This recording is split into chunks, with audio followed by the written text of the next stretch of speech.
একটা ল্যাংড়া ছেলের এত বড় ক্ষতি তুই করে দিলি, এত বড় তুই ক্ষতি করে দিলি।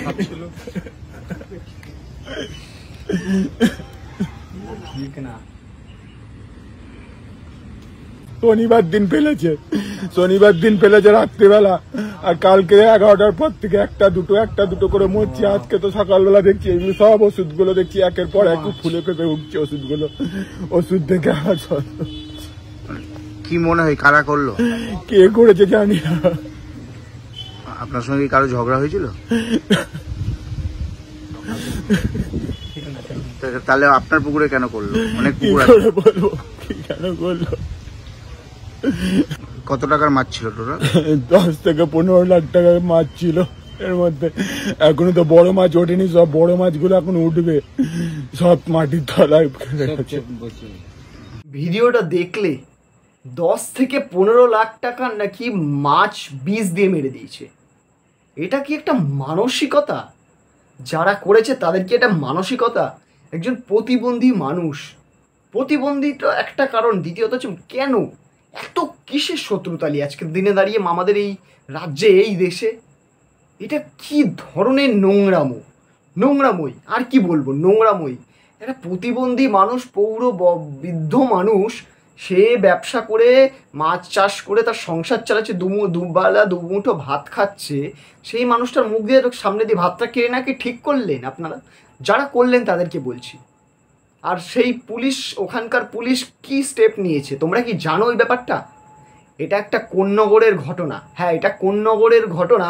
ওখানে এই মাছ চাষির বাড়িতে রাত্রির বেলা, উনি যেই পুকুরে চাষ করে, রাতের বেলা 10 থেকে 15 লাখ টাকার মাছ নাকি বীজ দিয়ে মেরে দিয়েছে। ভিডিওটা তো তোমরা দেখলে নাকি? এগুলো কি মানবিকতা? এগুলো কি মানুষের পর্যায়ে পড়ে? তোমাদের কি মনে হয় মানুষের পর্যায়ে পড়ে এগুলো?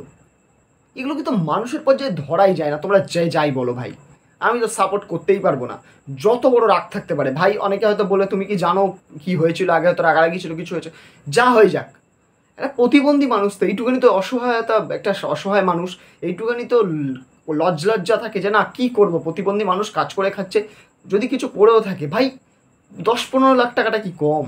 পুরো পুকুরের মাছ মেরে দিল। আমার তো পার্সোনালি বন্ধুরা এই জিনিসটা একদমই ভালো লাগেনি, খুবই নোংরা লেগেছে। এত ঘাটিয়া মেন্টালিটির মানুষ কি করে আছে আজকের দিনে দাঁড়িয়ে? কোন্নগর পুলিশকে আমার এইটুখানি বিনীত নিবেদন, প্লিজ যেন এইটার একটা শাস্তি হয়। হ্যাঁ, এইটা একটা শাস্তি দেওয়া হোক। এইরকম নোংরা মেন্টালিটির মানুষের বাদ বিচার করে না, এইরকম নোংরা ক্ষতি করার আগে। এই মানুষটার সংসারটা তো পথে বসে গেল। 10 থেকে 15 লাখ টাকা যদি ক্ষতি হয়ে থাকে সত্যিই, তাহলে একটা মানুষের সংসারটা তো ভেসে যাবে এবার। তার মধ্যে আবার এইরকম প্রতিবন্ধী মানুষের, এনার মানে কি সিচুয়েশনটা হচ্ছে একমাত্র ইনিই জানে। সত্যি বুক ফেটে যাচ্ছে হয়তো না, ওই জন্যই কান্না বেরাচ্ছে। তো কি আর বলবো এই ব্যাপারে, যাই বলবো তাই কম হয়ে যাবে। হ্যাঁ, কম হয়ে যাবে, কমই বলছি। তো দেখা হচ্ছে পরের ভিডিওতে। এই ভিডিওটা নিয়ে তোমাদের কী মতামত, আর কোন্নগরের পুলিশকে এটা নিয়ে কোনো স্টেপ নিয়েছে সেটা আমাকে একটু কমেন্টে জানিও তোমরা। দেখা হচ্ছে পরের ভিডিওতে। এই ভিডিওটা ভালো লেগে থাকলে একটা সাবস্ক্রাইব করে দিও, নোটিফিকেশান বেলটা বাজিয়ে দিও। হ্যাঁ, ভিডিওটা বেশি থেকে বেশি শেয়ার করো। দেখা হচ্ছে পরের ভিডিওতে। টাটা।